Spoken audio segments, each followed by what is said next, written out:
बिस्मिल्लाहिर्रहमानिर्रहीम। आज के इस वीडियो में हम वुड हैव के सेंटेंसेस को सीखेंगे। वुड हैव जो है ये हम इस्तेमाल करते हैं imaginary situation in the past. Imaginary situation कहते हैं कि जो काम ये सच नहीं हो सकता, ये सिर्फ हम अपने साथ रिग्रेट करते हैं, ये हम अपने साथ सिर्फ ख्याल और तसव्वुर कर सकते हैं। हम कहते हैं कि अगर इस तरह हुआ होता तो इसका रिजल्ट कुछ और होता। जिस तरह हमने ये एग्जाम्पल के तौर पर लिखा है कि अगर तुम मेहनत करते, अब इसका जो ट्रू सिचुएशन है वो ये है कि मैंने मेहनत नहीं की है, तुमने मेहनत नहीं की है, अगर तुम मेहनत करते तो कामयाब हो जाते।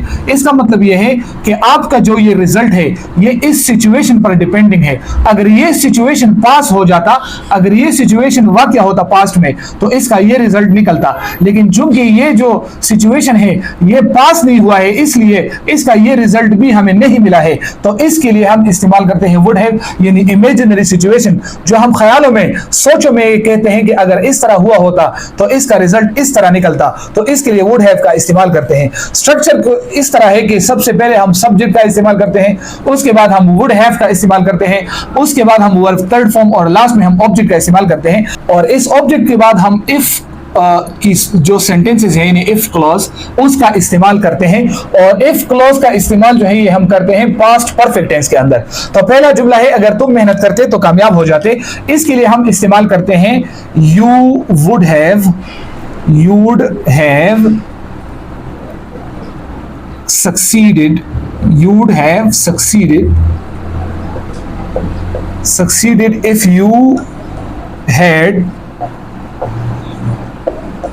if you had worked hard। तो इसका मतलब ये हुआ कि हमें ये रिजल्ट मिलने के लिए, चूंकि ये मैंने पहले ये जुमला ट्रांसलेट किया है और बाद में इसको ट्रांसलेट किया है, आप यूं भी लिख सकते हैं कि इफ की सेंटेंसेस को आप पहले लिखे और ये वाला जो सेंटेंस है इसको बाद में लिखे, इससे कोई फर्क नहीं पड़ता। तो यू वुड हैव सक्सीडेड, ये रिजल्ट मिलने के लिए हमारे पास एक सिचुएशन थी और वो सिचुएशन ये थी। चूंकि ये सिचुएशन हमें नहीं मिली है, इस वजह से हम ये रिजल्ट हासिल नहीं कर पाए हैं। तो इसको कहते हैं इमेजिनरी सिचुएशन। दूसरा सेंटेंस है अगर तुम मुझे कॉल करते तो मैं तुम्हें बता देता। इसके लिए हम इस्तेमाल करते हैं आईड हैव, ये डी जो है ये वुड की शॉर्ट फॉर्म है। I'd have told you if you had called me. और अगर मेरे पास पैसे होते तो मैं गाड़ी खरीद लेता। इसको हम इस तरह भी लिख सकते हैं if I had money, comma I'd have bought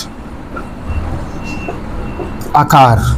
तो इसको आप यूं भी लिख सकते हैं, एफ की सेंटेंसेस को पहले लिख लिया और वुड हैव के जो सेंटेंसेस को बाद में लिख लिया, इससे मानी के ऊपर कोई असर नहीं पड़ता। Thank you.